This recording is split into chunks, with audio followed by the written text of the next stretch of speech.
आणि दुसरा तिथला हॉरर अनुभव असा होता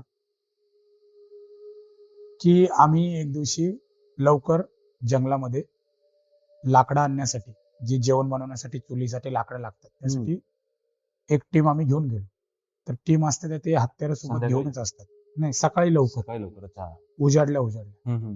पण जेव्हा जंगलामध्ये एंट्री करतो ना, त्या जंगलामध्ये सूर्यकिरण पोहोचत नाही, अंधार असतो, दाट जंगलामध्ये. बऱ्यापैकी अंधार असतो. आपल्याला संध्याकाळ झाल्यासारखं पुसट दिसतं. अच्छा. तर आम्ही लाकडं गोळा करताना, पण त्या जंगलामध्ये ना काहीतरी वेगळंच एनर्जी असते, ती आम्हाला तिथे जाणवायची. आम्ही लाकडं गोळा डीप जंगलामध्ये गेलो, लाकडं वगैरे गोळा केले, सोबत आणलेली चपाती बरोबर चटणी वगैरे शेंगदाण्याची बनवली, तिथे आम्ही खात बसलो. तर आम्हाला किंचाळलेला आवाज, बाई किंचाळल्या. हा, महिलेसारखाच होता, किंचाळल्यासारखा आवाज आला. म्हणून आम्ही पटकन तिथे गेलो, बघतोय, सर्च करतोय तर काय